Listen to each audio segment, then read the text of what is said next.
Hello, and welcome to Midnight Affairs Tales. Your support means everything to us. We'd love to know, which geographical location are you joining from today?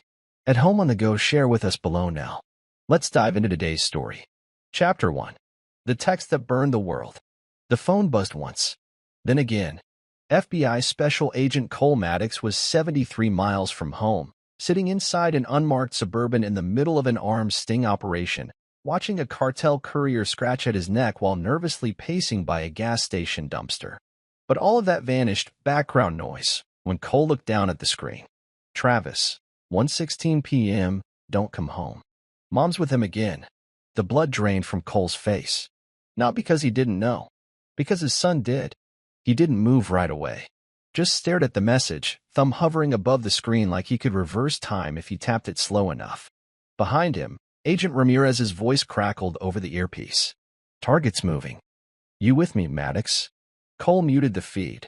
He opened the photo Travis had attached. Blurry, but clear enough, Delaney in their kitchen, laughing. A man's shoulder barely in frame, a hand on her hip. Marco Flint. Again. Cole exhaled through his nose. Tight. Measured. Training kicked in like second nature. Shut the emotion off. Lock it down. He keyed in one message. Cole, 1:17 p.m. Which house? Travis answered instantly. Travis, 1:17 p.m. The Lake Place. Dad, it's bad this time. That did it. Cole dropped the burner, killed the ignition, and pulled off the highway with a single thought burning in his chest. It's no longer just betrayal. It's war. The Suburban roared to life as he spun it back toward the place he'd once promised his family would be safe. Dust curled behind him like smoke from a lit fuse. He didn't turn the sirens on. He wasn't coming home as a husband. He was coming as a ghost. And ghosts don't knock. Hey, just want to speak from the heart for a second. I've been working really hard on both my channels, writing, editing, everything by myself. But lately, it feels like the support isn't what it used to be. New subscribers aren't coming in the way they did before, and honestly, it gets disheartening. I've started a new channel called Betrayal Stories Lab, where I share even deeper, more emotional stories. If my content has ever meant something to you, please check it out. The link's in the description. Just one click. It would really mean a lot. Thanks for sticking around. Your support keeps me going. The lake house looked undisturbed. That was the first lie. Cole stepped out onto the gravel quietly, leaving the engine running. No sudden movements. His eyes scanned for signs, curtains slightly parted upstairs. Bedroom light on. Their dog's food bowl moved off the porch. He had taught Delaney how to look for signs like that. She'd remembered, still using his own training against him. Inside, the kitchen was too clean. Sinks dry. Countertop wiped down. But sitting on the island was a single, steaming coffee mug. Red ceramic. A chip near the rim. Not his. He picked it up. Still warm. Marco had been here within the last 5 minutes. Footsteps echoed from upstairs. Voices. Low and intimate. A creak of the mattress. Cole's jaw clenched so hard his molars ached. He didn't move toward the stairs. He walked to the hallway, opened the utility closet, and pulled out the old Wi-Fi camera hub, hidden behind insulation. A dead drop he'd installed back when cartel threats were common. Still online. Still recording. He pulled out his burner. Slid in the microSD card. Tapped once to start upload to a secure cloud. Footsteps came down the stairs. Delaney gasped when she saw him. Cole, what are you doing here? Behind her, Marco came into view shirtless, phone in hand. You should have knocked, man. Cole stared at both of them. Silent. Not angry. Just done. He didn't raise his voice. Didn't move a muscle. He just said one thing. Travis saw you. Delaney blinked. Marco frowned. Wait, what does that mean? Cole turned and walked out without another word. The door slammed behind him. Outside, the mug slipped from his hand and shattered on the stones. Cole didn't return to his main house. He drove past it, parked in a wooded lot 2 blocks away, and waited until nightfall. When the lights shut off one by one. When silence claimed the street. Then he went in through the back. The door code hadn't changed. Of course it hadn't. He slipped inside like he was breaching a hostile safe house, because that's what it had become. Every creak in the floorboard was memorized. Every week shadow a threat. The house smelled different. Stronger perfume. A different brand of cologne. He touched the armrest of the couch, smooth and dent. Someone else had sat there. For hours. The hallway photos were untouched. Wedding frame still in place. Cole stared at it for a second. Delaney smiling in white. His own eyes full of pride. That man didn't exist anymore. He moved to the kitchen. The wine bottle in the trash wasn't one they drank. Expensive. Marco's taste. He took photos of everything: trash, dishes, stray receipts. Then to Travis's room. The boy was asleep on the floor. Bags under his eyes. A baseball bat across his lap. Cole knelt and brushed his son's hair back. Travis jolted awake. Sat up. Dad? Cole nodded once. You did good, kid. Real good. Travis's eyes filled. I didn't know what else to do. You did exactly what I taught you. Observe. Record. Stay safe. Travis looked down. Are we going to be okay? Cole looked around. At the room. At the broken trust. The walls that used to mean something. No, he said honestly. But we'll make sure they're not okay either. Travis nodded. Fierce. Silent. Cole stood. Tomorrow, we get answers. And then, Cole walked to the hallway closet, opened the secret compartment. Inside, a camera, a laptop, a pistol. Then we get evidence. The next morning hit hard. Cole sat at the kitchen table, across from his son, sunlight leaking in through the blinds like surveillance beams. No one spoke. Just the soft clink of a spoon in a cereal bowl Travis barely touched. Did they say anything to you? Cole finally asked. Travis nodded slowly.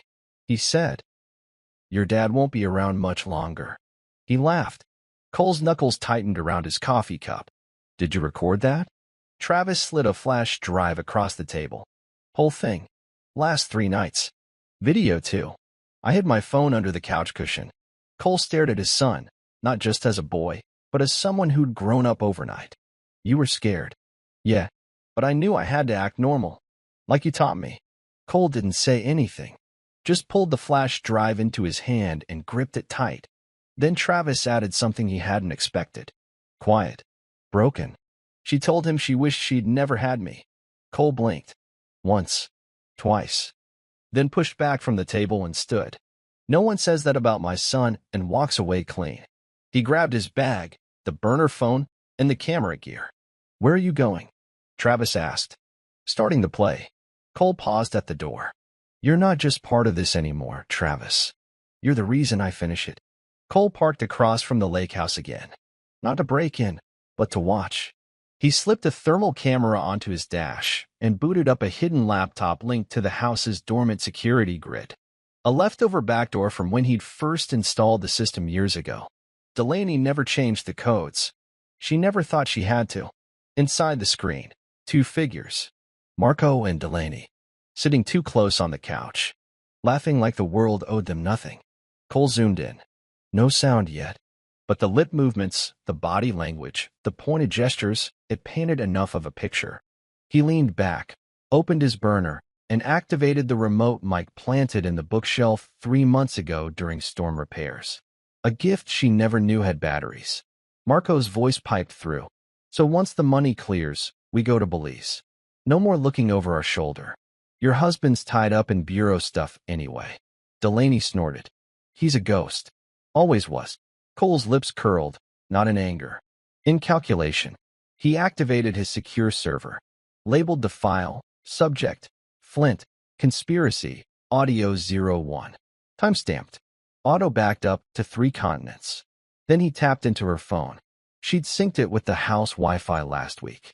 Rain tapping against the window like a metronome for war. On his laptop, Delaney and Marco again. This time, they weren't talking softly. Marco paced the living room, agitated. You said you handled the money transfer. Why is there a freeze? I don't know, Delaney snapped. You're the one with the offshore guy. Cole watched their panic bloom. He minimized the feed.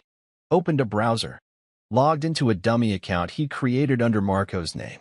Then quietly rerouted the wire transfer Delaney had authorized straight into an evidence-holding escrow account tied to an FBI sting from 5 years ago.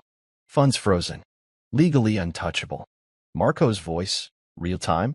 You think he's onto us? Delaney shook her head. He's not that smart.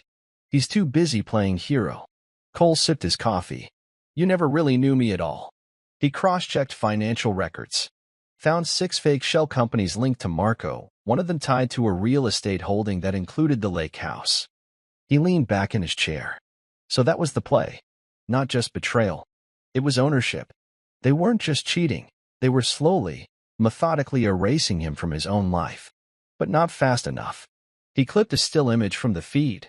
Marco holding a document, Delaney smiling as she signed it. A witness signature space left blank. Cole enhanced the photo.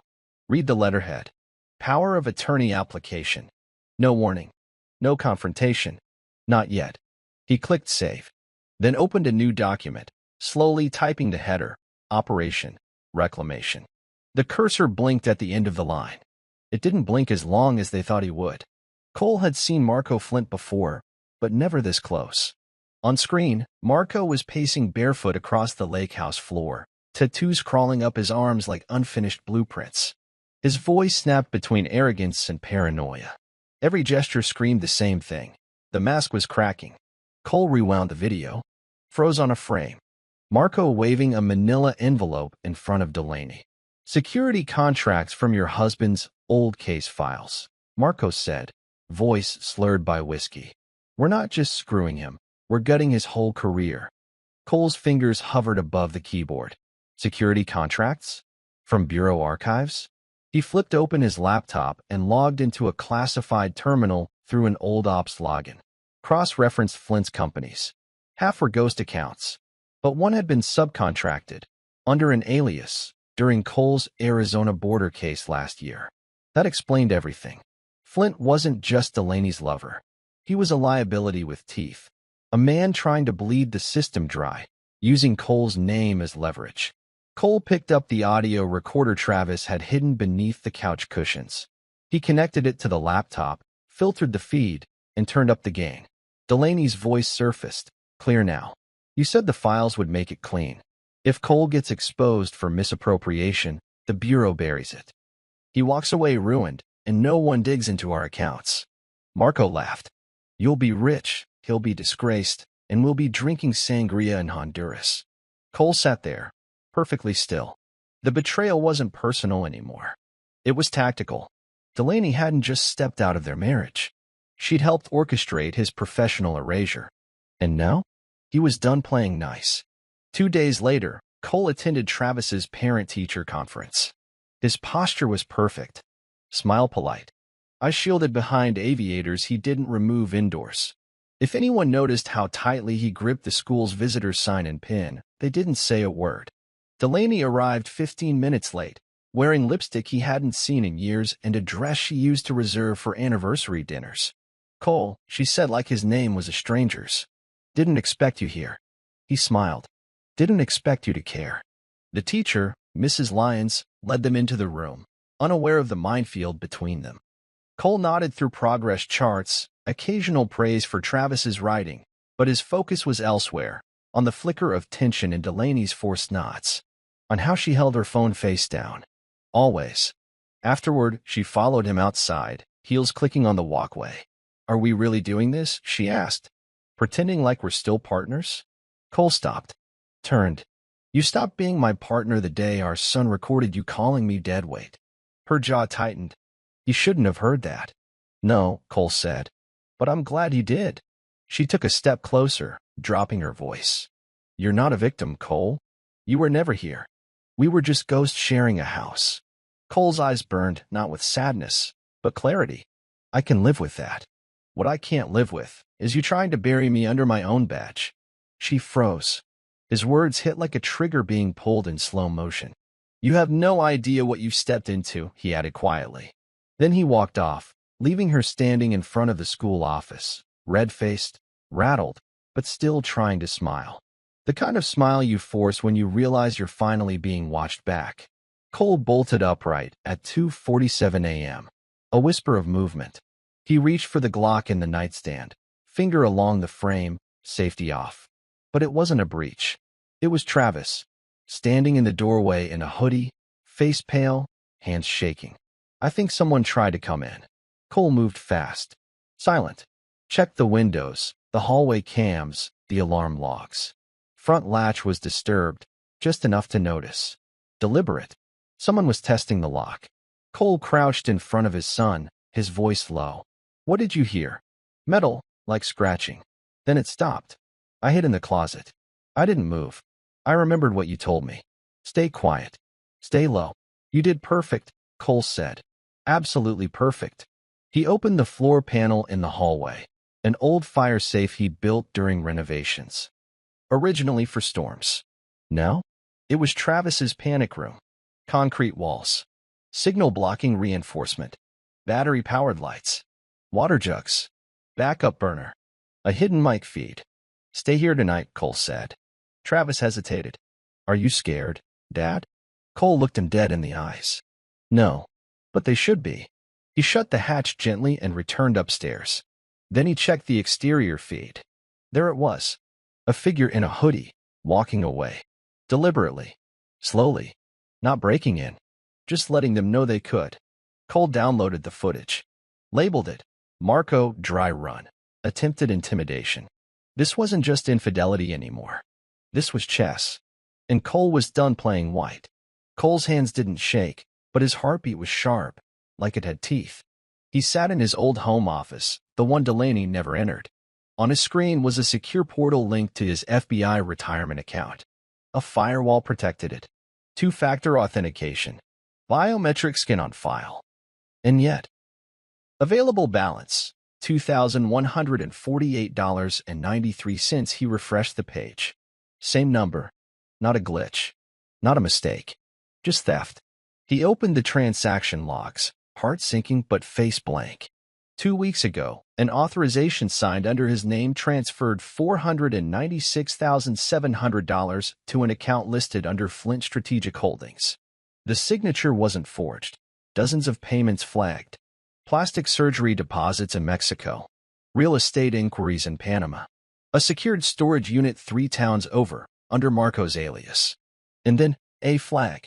A name. Life insurance. She'd taken a policy out on him 2 months ago. Payout, $2 million. Primary beneficiary, Delaney Flint. She was already using his last name. Cole stared at the screen. There wasn't a single part of his life that hadn't already been sold. But that meant there was now nothing left to lose. And for a man like Cole Maddox, that made him more dangerous than ever. The next morning, Cole made waffles. Real ones. Golden brown, crispy edges, just like Travis used to love before the world flipped upside down. He even added whipped cream and strawberries. Travis sat down, suspicious. We celebrating something? He asked. We're acting, Cole replied. Travis blinked. Acting. Cole poured orange juice like they were on a sitcom. Delaney's coming over. She thinks I know nothing. So that's the role I'll play. Right on cue, the doorbell rang. Cole opened it slowly, letting Delaney step into the kitchen with her fake smile mask already on. Wow, she said, sniffing the air. Waffles. You know me, Cole replied, handing her a plate. Old habits. She sat, feigning casual. Just wanted to check on Travis. Things got tense at the school. Water under the bridge, Cole said easily. Let's enjoy breakfast. They ate. Talked like parents who still shared a last name. But beneath the surface, it was all minds. Cole watched every micro-expression. The twitch when he mentioned Belize. The subtle change in breathing when he casually asked, Have you heard anything from Marco? She played dumb, of course. I think he's working on a new contract overseas. Something about infrastructure. Cole smiled. Sounds serious. She sipped her coffee. Then he dropped it. So, I got a weird alert yesterday. My retirement account froze. Some kind of unauthorized access. Her eyes didn't flicker. She was better than that. But her fingers tensed just enough around the mug. I'm sure it's nothing, she said. Cole nodded. Yeah, probably. He stood, clearing the plates. I have a meeting later. Just wanted to see my family for a minute. Delaney stood too, kissed Travis's head, and walked toward the door. But just before she left, she turned back. You know, you're still wearing your badge like it means something. Cole smiled. It does. Cole sat alone in the garage, laptop glowing against the cold concrete. He opened a folder he hadn't touched in 2 years. Whisper files, internal only, originally created to track foreign corruption seeping into private contracts. It now had a new purpose: exposing two enemies who'd slept under his roof. He imported everything: audio clips, surveillance stills, financials, the breakfast conversation, recorded through his wristwatch, the subtle tells in Delaney's tone, the shift in her voice when she lied about Marco. He cross-referenced the files with Marco's known associates. One match: Serrano Diaz, a former contractor flagged in a smuggling case Cole had helped shut down. A man who once said, "You never kill a Fed. You erase him legally." Marco had taken notes. Cole built a timeline: dates, transfers, travel logs, legal forms, the life insurance, the missing funds, the property Marco leased under a shell LLC that tied back to Delaney's maiden name. It was all right there. Not just adultery, but conspiracy, motive, means, execution plan. He created a new case file, one only he could access, codenamed it Mother Smoke. Then, Cole did what he hadn't done in years. He called in a favor. "Dev," he said when the line picked up, voice low. "It's Maddox. I need dark access to a sealed terminal. Pause. Off the grid. Off everything. Black hole. No agency tags. I'm working a case outside bureau knowledge. You trust this source?" "It's me." Another pause. "You're pulling old ghosts, Cole?" "Yeah," he replied. "Because they're sleeping in my house." The line went dead. But 30 seconds later, a new signal opened on his laptop. Cole smiled, cold and satisfied. Delaney and Marco thought they'd buried him quietly. They didn't realize he was still digging, and now he had the shovel. The safe was cold steel. Cole opened it at exactly 3 a.m., in the silence of the night when everything sounds louder: footsteps, breath, betrayal. He had memorized the rhythm of the lock. 2 turns right, 1 left, a half stop, click. Inside sat 2 government-issued handguns, a flash drive, and a sealed evidence envelope from an old Arizona sting. Everything exactly where he'd left it. Except one gun was missing. Cole didn't blink, just stared at the empty space like it had spoken. He closed the safe, walked upstairs, pulled up his internal gear log, the one that required biometric scans to check out weapons. No new entries. No pings. Someone had taken it without system authorization. Or worse, used his own clearance. He sat down in front of the camera feed, rewound the last 72 hours. Nothing suspicious. Until footsteps. Bare feet. Night robe. Hair tied up. Delaney. In his office. 2:11 a.m. 3 nights ago. She opened the drawer. Stared. Left. 15 minutes later. Same camera. Marco entered through the back. She let him in. Marco exited with something under his coat. Cole froze the frame. The outline wasn't subtle. Heavy. Metal. Not a purse. Not documents. A weapon. Cole leaned back slowly. This wasn't paranoia. They weren't waiting for him to ruin himself. They were setting the table for something else. Something fatal. If that gun was ever used and tied back to him, he'd be buried with his own signature on the trigger. Travis sat cross-legged on the floor of his room, earbuds in, laptop glowing. His fingers danced over the keyboard, tagging audio files, timestamping clips, syncing lip movements. Every night since Cole had shown him how, he'd been recording.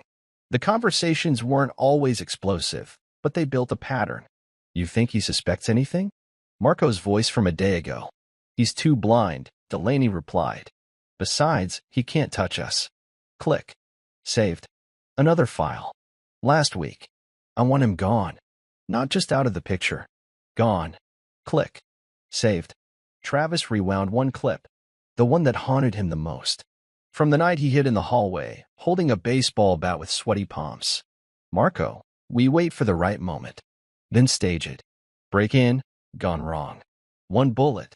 Nobody asks questions." Click. He leaned back, jaw locked. He wasn't scared anymore. He was angry. This wasn't just about cheating or lying. This was a hunt, and his father was the target. He named the folder Wolf's Teeth. A digital case file. Categorized. backed up to encrypted cloud drives, mirrored across 3 devices. He started writing a statement. Not for police. For the world, in case something ever happened. I am Travis Maddox.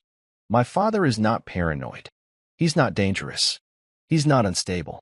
He's being hunted. He hit save. Then heard the floor creak outside his room.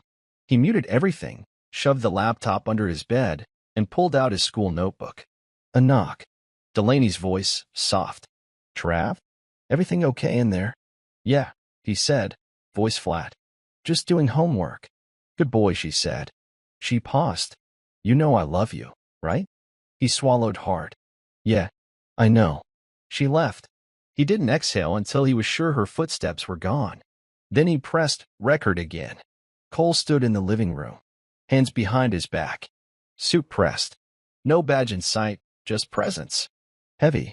Intentional. Delaney walked in, heels clicking against the hardwood. She stopped when she saw him. You're home early. I never left, he said. You just stopped looking. She tilted her head, arms crossed. What's that supposed to mean? He held up a photo Marco caught mid-laugh in their kitchen. Shirtless. Her arm around his waist. Delaney's smile faltered. But her voice? Smooth. You went through my phone? No, Cole replied. I went through the truth. A beat of silence. Then she laughed. You think this changes anything? You left this marriage long before I did. Maybe, Cole said. But I never sold my soul doing it. She bristled. You think I wanted this? I begged you to be present. You chose the bureau over us. He stepped forward, voice low. And you chose a man who wants me dead. Delaney's eyes widened, just a flicker. I know about the policy. The transfer. The gun. Her lips parted. Shock. Then denial. You're being ridiculous. No, Cole said. I'm being quiet. That's different. He placed a file on the table, stamped with the bureau's seal. Here's what happens now, he said. You walk away. Alone. Or I burn everything, Marco, the money, the recordings, every damn secret. You don't have that kind of power. Cole leaned in, deadly calm. I'm not trying to have power. I'm offering you mercy. Delaney's face cracked for the first time. Just a little. Cole turned and walked away. No more shouting. No more begging. The game had changed. Now, he wasn't fighting for a marriage. He was preparing for war. The morning after their confrontation, Delaney was calm. Too calm. She walked into the kitchen with that mask she'd perfected, hair tied, workout gear, acting like she wasn't unraveling. Cole didn't speak. She poured coffee, took a sip, sat across from him. Then she smiled. You think this is checkmate, she said softly. But it's not even the middle of the game. Cole watched her, silent. I've lived with you long enough to know how you operate. You collect. You wait. But you're too careful. You don't finish. He leaned forward slightly. Calm. Ice cold. Maybe I was careful before. Now, I just want to be accurate. Her smile wavered.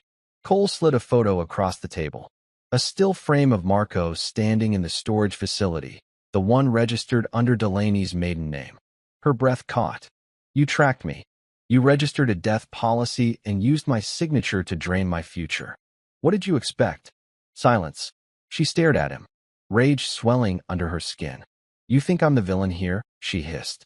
You're a ghost, Cole. You left long before I did. And yet, he said, here I am, dragging you into the light. Delaney stood fast. You won't win this. Cole stood too, slower. Controlled. I already have. Cole hadn't touched the envelope in years. It sat in the back of an old vault at Desert Riverbank, sealed in red tape, marked only with his bureau ID and the case number from an operation that never made the headlines. He slid it open. Inside, an old burner phone, one hand-signed witness statement, a leather notebook filled with scrawled notes, and a final line in bold ink. Flint is a handler, not just a thief. Cole's mind locked in. He flipped the notebook. Photos of Marco, from 8 years ago, wearing a different face, different name. Vin Vega, operative for a private intelligence firm once under federal watch for arms dealing and covert surveillance tech leaks. Marco wasn't just a side hustle. He was a professional dismantler. Cole remembered the operation. One target flipped. One disappeared. The handler vanished. And now, here he was, wearing a new name, sleeping with his wife. A slow chill rolled through his chest. He hadn't just been betrayed emotionally. He'd been targeted. Delaney didn't just fall into this. She'd been led. He opened the burner. No battery. Replaced it. One old text loaded instantly. Unknown. 9 years ago. Maddox is airtight. Use domestic wedge. Exploit burnout. Come through the wife. His breath froze. They didn't find Delaney. She was given to him. The enemy had married him through a long game. And now? He finally saw the board. He sat in the car for nearly an hour, engine off, watching the streetlight pulse across the windshield like a heartbeat. He held the insurance policy in his hand, fingers gripping the edges. $2 million. Signed 3 weeks before she told him she needed space. Primary cause of death, accidental firearm discharge. Secondary, violent home invasion. Clause, payout triggered only if no criminal investigation is opened. That was the real trick. Not to kill him, but to kill him without questions. He remembered the scratching at the door, the missing gun, the timed anxiety. It wasn't carelessness. It was a staged prelude. Delaney and Marco didn't want him gone out of hate. They needed him gone because he was evidence. A loose end. Cole took a breath and texted his bureau contact. Cole, 9:17 p.m. If I'm found dead in the next 10 days, it was them. I have backups. Then he activated the auto trigger. If he didn't log in every 24 hours, the files would go straight to internal affairs and every major agency contact he'd ever worked with. He wasn't planning to die. But if he did, they were coming with him. He clicked the engine back on. And for the first time in weeks, he smiled. Not because he felt safe, but because he knew how they'd lose and exactly how long it would take. The flames danced 6 feet high before Cole said a word. He stood behind his father's old cabin, in the same fire pit where they used to roast marshmallows in the winter. But tonight, the only thing burning was history.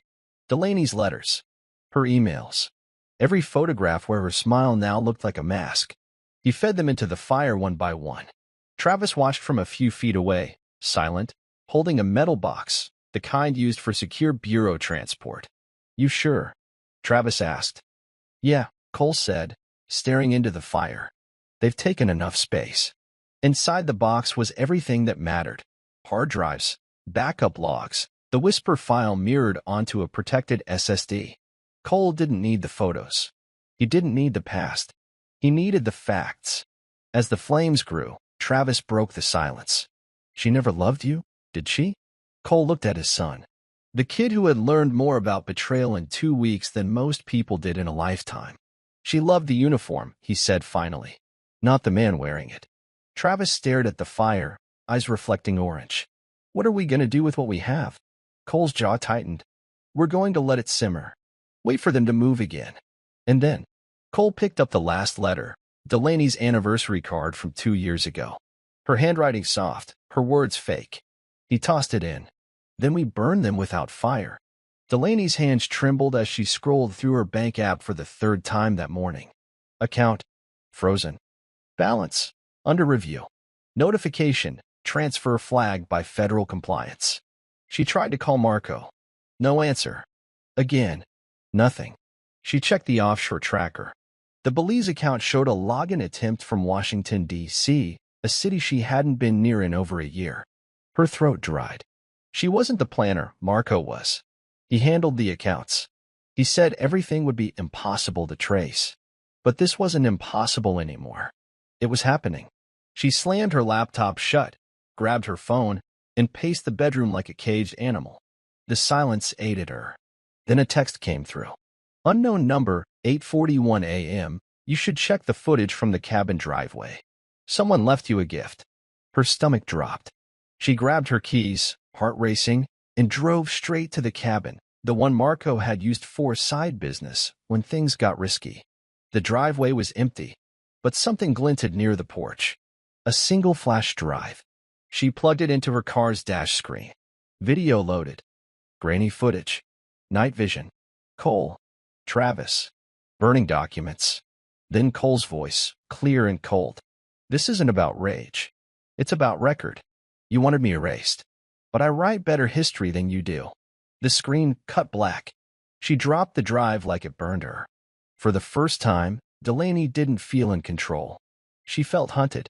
Marco watched the waves crash outside the cabin window, arms crossed, phone vibrating nonstop on the counter behind him. He didn't answer it. He knew it was Delaney. She was unraveling. He hated unraveling. The plan was airtight. Cole was never supposed to catch on. The staged break-in, the planted gun, the insurance, all of it was timed with precision. He had even arranged for an anonymous tip about Cole's so-called financial misconduct to distract the Bureau. But now, his contractor backed out. Their dummy accounts had gone cold. His car had been tailed yesterday by an unmarked SUV he didn't recognize. And then there was the note. Slipped under the cabin door sometime between 2 and 4 a.m. written in Cole's clean, tight handwriting. I hope the casket you bought was refundable. Marco hadn't slept since. He pulled out his burner, called his lawyer, then hung up before the first ring. Then, finally, he texted Delaney. Marco, 10:04 a.m. He's not trying to stop us. He's trying to break us from the inside. She replied instantly. Delaney, 10:05 a.m. Then we make the first move. Marco stared at the words. He looked at the pistol on the table. The same one Cole reported missing. The same one Delaney had found in a box labeled Christmas decorations. He picked it up, checked the mag full. Then he whispered, let's bury the past. But what he didn't know, what neither of them knew, was that Cole had already written both of their obituaries. Just hadn't signed them yet. Cole stood inside an underground briefing room, 12 miles from the nearest signal tower. The walls were lead-lined. No windows. Just a table, a laptop, and a man named Agent Knox, Internal Operations Division. DC, been a long time, Knox said, sliding a dossier across the table. You ready for this? Cole opened it. Inside were grainy surveillance stills. Marco Flint. Real name, Vin Vega. Government contractor. Deep Black Ops. Last seen operating for a splinter intelligence firm called Kestrel Holdings, a group believed to run psychological operations for foreign entities. Cole's fingers tightened. You're telling me this guy didn't just happen to meet my wife, he said. Eyes locked on the photos. He was assigned, Knox replied. 3 years ago. Your profile popped. Burnout risk. Asset management flagged you as persuadable. Cole almost laughed. Persuadable? Your divorce file was flagged before you even knew there'd be one. He leaned back, heart pounding, but not from shock. From clarity. They'd used Delaney. Groomed her. Paid her. Promised a new life if she helped tear down a man who knew too much about a corrupted division within his own agency. What was the endgame? Cole asked. Knox's expression turned grave. Public scandal. Falsified reports. Discredit you. Kill the trail. Cole closed the file. Stood. You're telling me my marriage was a 3-year op? Knox nodded. And now it's your turn. Cole smiled. Cold. Precise. No, he said. Now it's my target. Travis sat cross-legged in the garage, laptop balanced on his knees, breath fogging in the cold. He wasn't just scared anymore. He was ready. Inside the laptop were 2 things. The audio files he had recorded, and the encrypted package Cole had left him 3 nights ago. A dead man switch. Triggered if Cole went offline for more than 36 hours. The instructions were crystal clear. If this file unlocks, upload everything. Everywhere. The Bureau. The press. Every damn outlet with a public inbox. Start with the Whisper file, then go wide. Travis hovered his cursor over the encryption. He hadn't told his dad yet. But last night, when Delaney had knocked and asked to talk, he'd kept his phone recording under the couch cushion again. She hadn't said much. Just a few sentences. I don't know how long he's going to last. You'll understand when you're older. And then, once it's over, you'll be better off. I promise. He replayed those words 5 times. Each time, bay it harder. She didn't just plan to remove Cole from her life. She planned to rewrite Travis's loyalty with grief. He pressed play on one last file. Marco's voice, sharp and agitated. It has to happen before the weekends. He's poking around now. If it gets back to DC, I'm finished. Click. Travis didn't cry. He didn't panic. He just backed up the files to 3 locations. Loaded them into an autosend vault with biometric activation.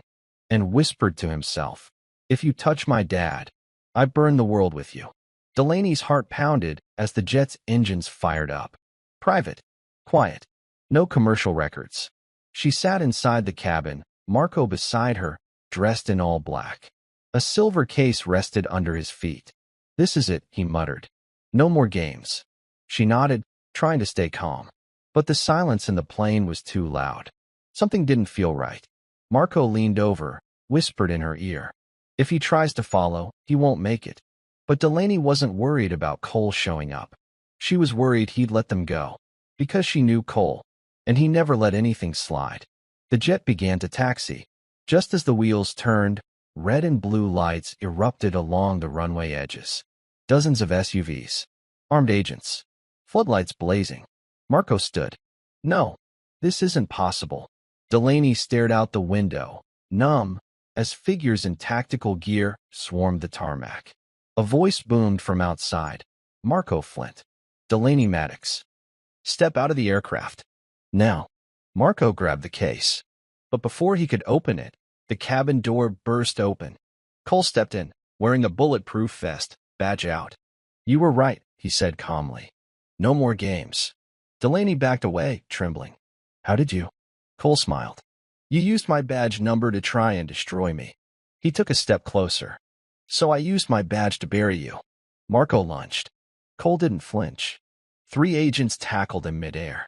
Delaney fell to her knees, sobbing, not from guilt, from the sudden, bitter taste of consequences. Cole stood at the doorway, watching as his enemies were cuffed. And for the first time in weeks, he felt something close to peace. But this wasn't justice yet. This was just the capture. Retribution? That was still coming.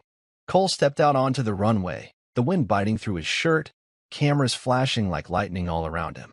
Behind him, Marco was being shoved into a black SUV, wrist zip-tied, face bloodied from resisting arrest.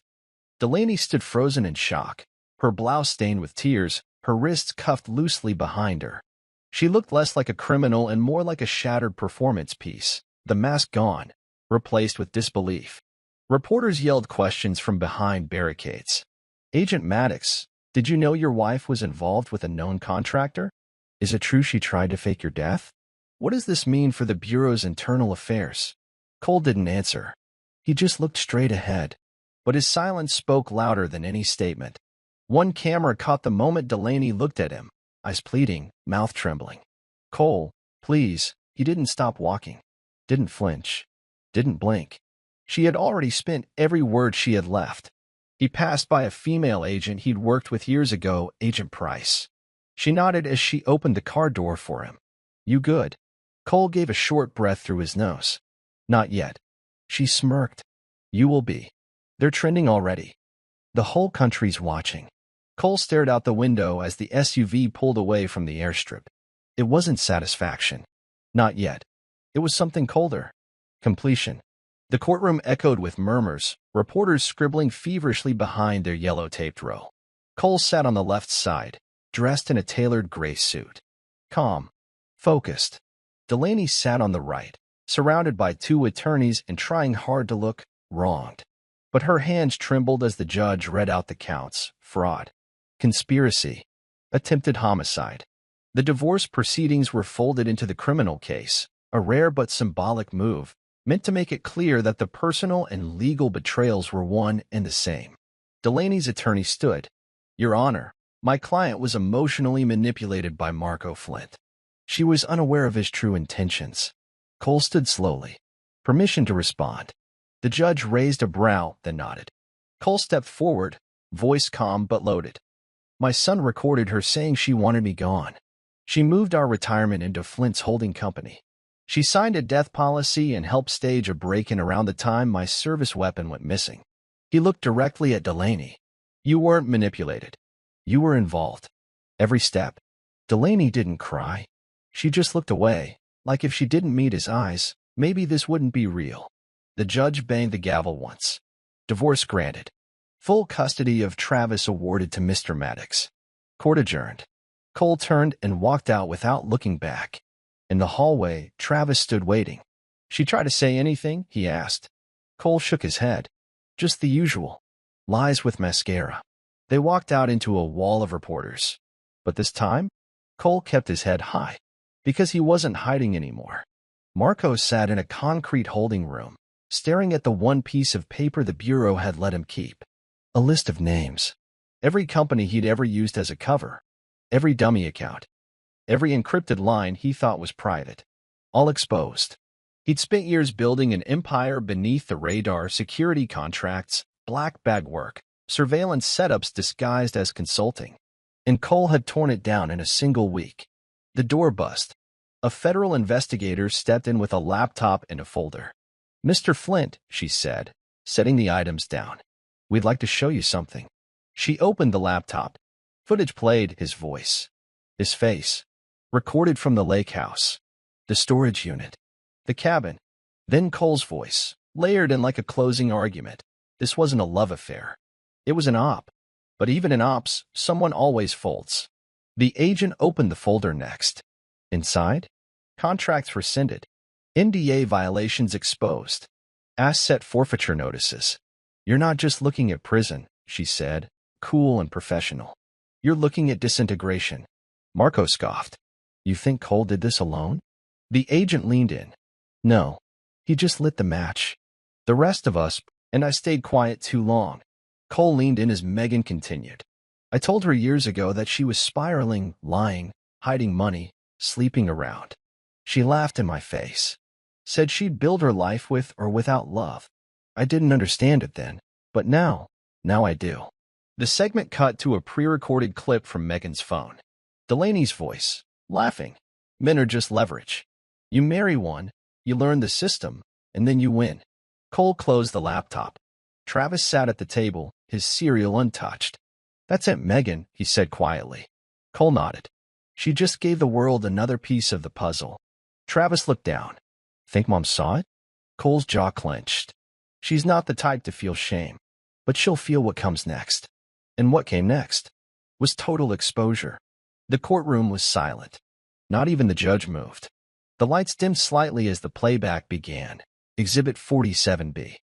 A recovered audio clip from Delaney's phone, synced to a timestamp 5 days before Cole uncovered the financial theft. "Marco, what if he finds out?" "Delaney, then we'll say he was unstable. Paranoid. Everyone already thinks that about field agents after 20 years. "Marco, and the insurance?"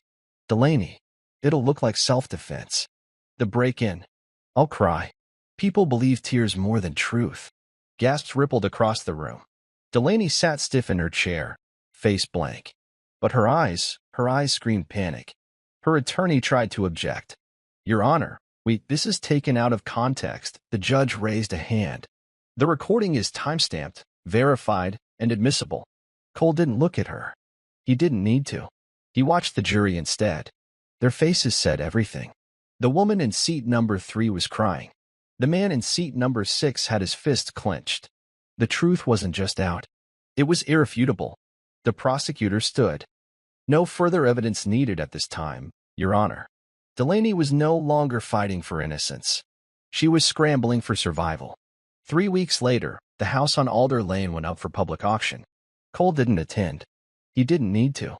He had already signed the final paperwork, transferring all shared property to the state in exchange for full immunity from ongoing civil suits, which Delaney would now face alone. He sat across town in a small diner, sipping black coffee while Travis looked over a list of potential new homes. "Modern or classic?" Travis asked. "Classic," Cole said. "Modern gets dated too fast." They shared a quiet moment, a strange kind of peace. Then the waitress walked by and turned up the small TV above the counter. News segment. Property seized in relation to criminal conspiracy. A familiar house in the background. Yellow tape across the front door. A moving truck parked outside. Travis stared up at the screen. "That was my room," he said softly. Cole looked too. At the window he'd once repaired with his own hands. At the porch he'd painted. At the swing that never stopped creaking in the wind. It didn't feel like grief. It felt like clearing a battlefield. He looked at his son. "We're not losing a house, kid. We're closing a chapter." Travis nodded. "One hell of a chapter." Cole smiled. "The next one's quieter." But quieter didn't mean finished. Because there were still names in the whisper file.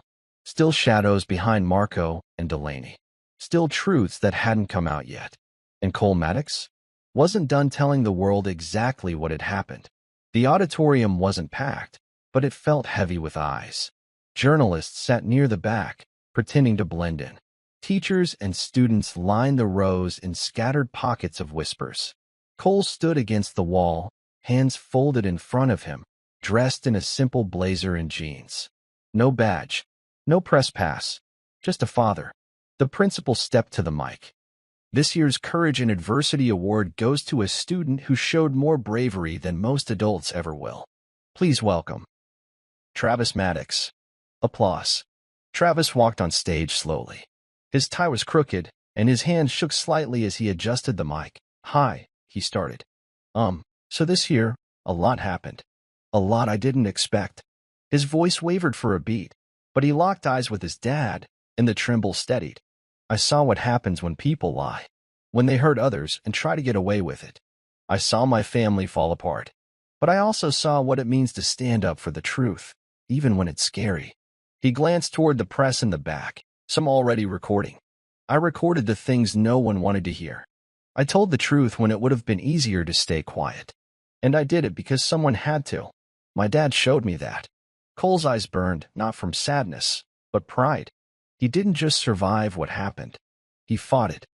And he taught me that strength isn't always about what you hit. It's about what you protect. Applause rolled again, deeper now. When Travis stepped down, Cole met him at the bottom of the stairs. You killed it, Cole said, voice low. Did I look scared? You looked like a man. The night was too quiet. Cole lay in bed, staring at the ceiling fan blades slicing through the dark. The rhythm of it reminded him of old helicopter rotors from field ops, steady, then jarring. His breath came short, not panicked, just off. The room felt too still, like something waited in the shadows. He sat up, chest tight, reached for the drawer. The pistol was there, just like it had always been. He hated that it made him feel better. His fingers hovered over it, then closed the drawer again. He stood, padded barefoot into the kitchen, and poured a glass of water. His hand trembled slightly. He gritted his teeth. You're not in a war zone. You're not under threat. But his body didn't listen. He leaned on the counter, cold marble under his palms. Real. Stable. Then came the voice behind him. You okay? Travis. Standing there in a t-shirt, rubbing sleep from his eyes. Cole nodded. Just thinking. About her. About everything. Travis stepped forward. You know, you don't have to carry all of it by yourself anymore. Cole looked at his son, really looked. Travis had changed. There was strength there now. Awareness. You're not a kid anymore, Cole said. Travis nodded. Neither are you. That made Cole chuckle, just once. I guess not. They sat at the table, drinking water in silence, like two soldiers sharing watch. And for the first time in a long time, Cole felt a little bit lighter. The call came on a Thursday morning. Cole was reading a newspaper when his phone buzzed, an unfamiliar New York number. He debated ignoring it, then picked up. Cole Maddox, the woman's voice said. Smooth. Confident. Who's asking? My name's Dana Levinson. I'm a literary agent with Harper and Beck. I represent nonfiction projects. Yours caught my desk this morning. Cole frowned. What project? The transcripts. Court records. The whisper file. They're public now. We think there's a book here, a powerful one. He didn't answer. Dana continued. A federal agent. A conspiracy. A betrayal inside the home. It's not just marketable, it's important. This could help people. Cole looked out the window. Trees swaying. Sunlight shifting through the blinds. Is that what it is? He said. Helping people? Or just selling pain to readers in hardcover? A pause.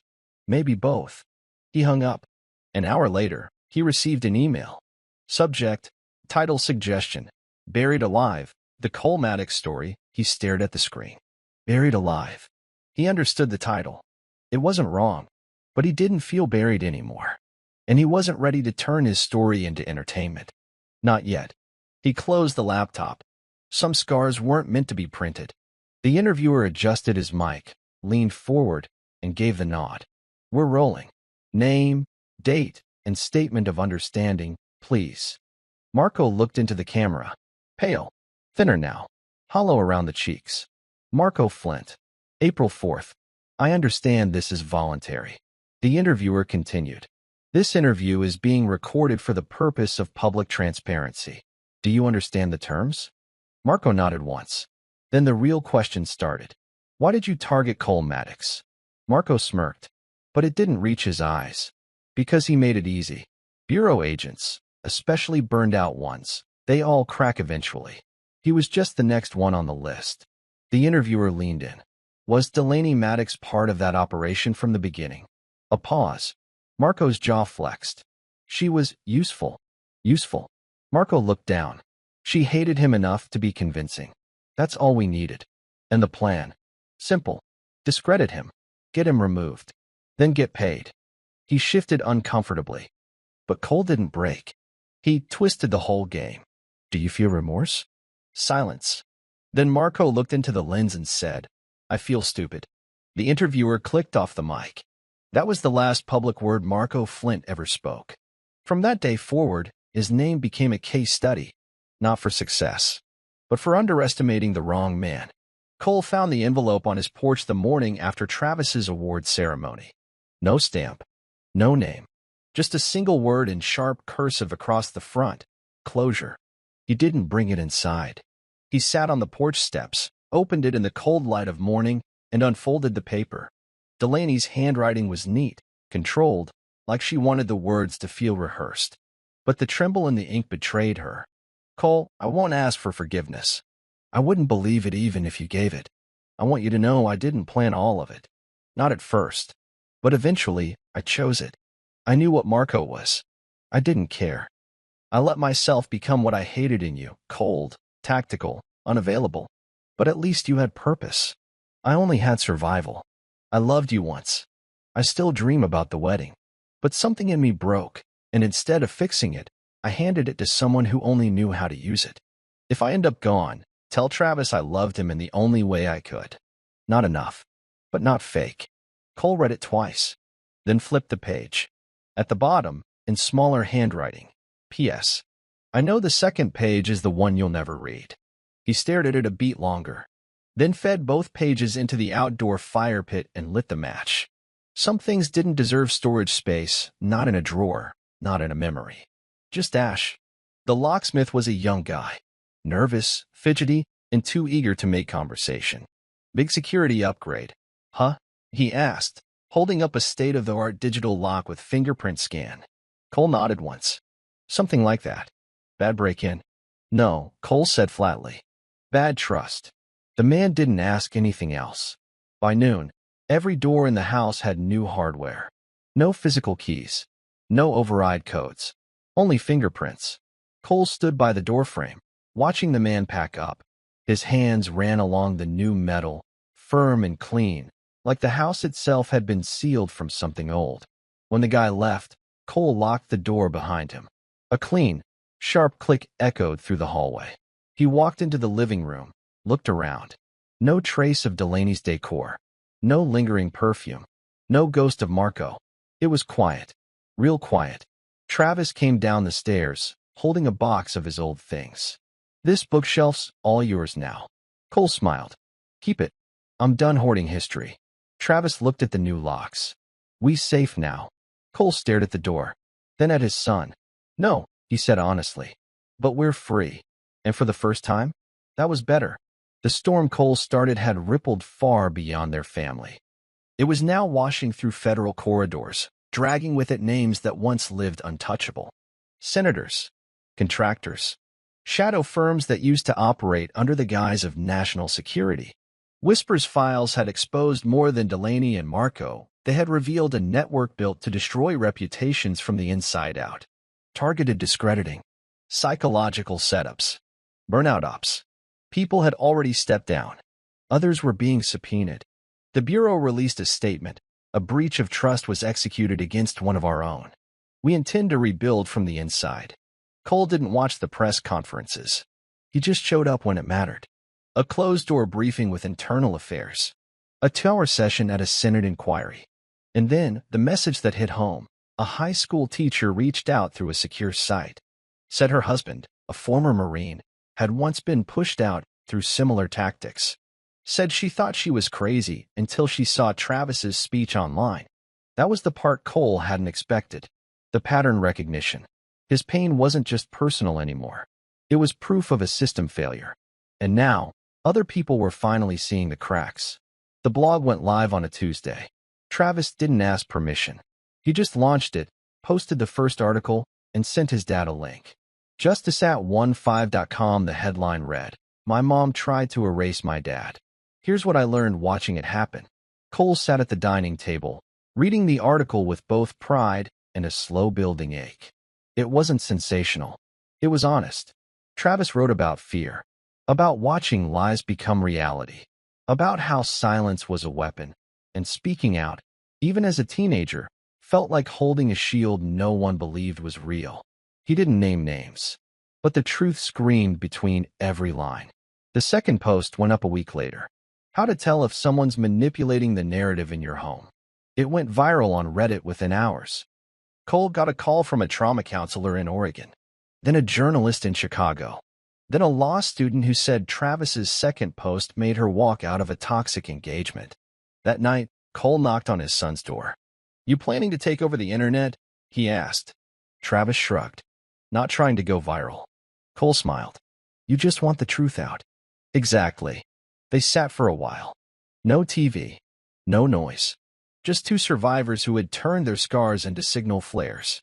The coffee shop was tucked between an old bookstore and a dry cleaner Cole had never noticed before. It smelled like roasted beans and quiet thoughts. He didn't come here often. He preferred quiet mornings at home. But that day, he needed air. Space. Something normal. The barista smiled politely. "Black? We're still pretending to like espresso shots." Cole glanced up, caught off guard. The woman behind the counter wasn't the barista. She had warm eyes, messy brown hair pulled into a clip, and a tone that said she wasn't intimidated by anyone, especially him. "Sorry," he asked. She pointed at the cup in his hand. "That face you made after sipping. Pure regret." Cole looked down, smirked. "Guilty. Most people chase bitterness because it feels earned. You strike me as someone who's had enough of that." He studied her, not as an agent, as a man who hadn't been seen in a long time. "You own this place?" "Yeah, for years." "Name's Rowan." "Cole." "Well, Cole," she said, wiping her hands on her apron. "Next time you want something that doesn't taste like revenge, ask for the house blend." He chuckled softly. "Noted." She slid a cookie across the counter. "On the house." For the man trying to stop flinching. He looked at her, really looked, and said, "I might come back." Rowan smiled. "Good. Try living a little." It came in the form of an email. No subject line. Just a name, Alicia Flint. Cole hovered over the message for minutes before opening it. "Mr. Maddox, you don't know me. I was Marco's legal wife until last year. He told me I was the only one. I believed him. He cleaned out my accounts. Left me with nothing but a silence clause and a therapy bill. But then I watched the trial. And your son's speech. And suddenly, I didn't feel so stupid. Thank you for what you did. You freed more people than you realize. I hope you sleep now." Alicia. Cole sat there for a long time. Not angry. Not vindicated. Just still. Because that was the kind of message he hadn't expected. Not from revenge, but from truth doing its quiet work. The knock came at 7:13 p.m. Two agents in suits. Badges flashed. Calm, rehearsed language. "Agent Maddox. May we come in?" Cole didn't flinch. He poured them coffee. Sat across from them in the living room. Internal Affairs doesn't usually do post-op courtesy calls. One agent leaned forward. "This isn't a courtesy. It's closure." The second one opened a folder. "All investigations into your conduct have been reviewed. No violations. No red flags. In fact, your protocol was cleaner than most agents on full-time." Cole arched a brow. "So? We want you back." He didn't answer immediately. The room hung silent for 10 full seconds. Then he stood, walked to the window, looked out at the quiet street, the new locks, the freedom he'd earned, and said, "I didn't survive this to go back to old cages." One of them nodded slowly. Understood. They left soon after. As the door shut behind them, Cole exhaled. It wasn't the offer that shook him. It was how easy it had been to say no. Delaney stood for sentencing. Her hands were clasped tightly in front of her. The orange jumpsuit didn't match the woman she once was. Sharp, poised, dangerous. Now, she looked like someone trying to control a crumbling wall with a whisper. The judge read the charges. 22 years for conspiracy, fraud, intent to commit harm, abuse of federal assets, time served pending, but no parole before year 12. When the gavel dropped, the silence broke. Half the courtroom exhaled. The other half clapped. Softly. Not celebration. Just relief. Cole sat 2 rows back. He didn't cheer. Didn't move. He just looked at her one last time. She turned, maybe instinct. Maybe guilt. Maybe hope. But Cole's eyes didn't offer her anything. Not hate. Not pity. Just nothing. Because she wasn't his anymore. And he wasn't hers. She mouthed something. But Cole never learned what. He stood, buttoned his coat, and walked out. Outside, Travis waited. Was it enough? He asked. Cole looked up at the cold sky. No, he said. But it was justice. The lake house sat hollow. Windows still intact. Doors sealed. But everything else? Gone. No laughter. No red coffee mug. No whispered betrayal in the kitchen. Just silence. The kind that lingers after a storm. Cole walked through slowly. Travis beside him. The bank had cleared it for sale, and the realtor said they had a few high-end buyers interested in renovation. But Cole didn't care about who'd own it next. He just wanted one last look at the place where it all cracked. He stepped into the master bedroom. The one where it started. I used to think this was where love happened, he said softly. Travis glanced around. Now I know it's where truth came to visit. They walked through each room. Room by room, memory by memory. When they stepped onto the deck, Travis turned. Burn it? Cole thought for a moment, then shook his head. No. Let someone else make new memories. We already burned everything that needed to burn. And that was true. They didn't need revenge anymore. They had the truth. They had each other. And that was enough. Rowan was wiping down tables when Cole walked in again. This time, he didn't hesitate. Still drinking trauma espresso, she teased. He grinned. House blend. With a cookie. She raised an eyebrow. Now that's growth. They sat. She poured. He sipped. She leaned in slightly. You've got a calm to you now. Like someone who walked through fire and came out glowing. Something like that, he said. They talked. Not about courtrooms. Not about betrayal. Just about books. Music. How small towns never change unless someone gives them permission to. After a while, she asked, What are you going to do now? Cole looked at the window. Sunlight stretched across the floor like a new page. I'm gonna live. For once. Rowan smiled. That sounds like the best damn plan I've heard all week. He raised his cup. To quiet mornings. She tapped hers to his. And no more ghosts. The sun was setting behind the hills, casting golden light across the front lawn. Cole stood outside, grilling steaks while Travis finished his blog's latest post inside. Music played low on the speaker. Something bluesy. Peaceful. Life had finally slowed to a pace that made sense. Travis stepped out with his laptop in hand. You want to read the post before I hit publish? Cole shook his head.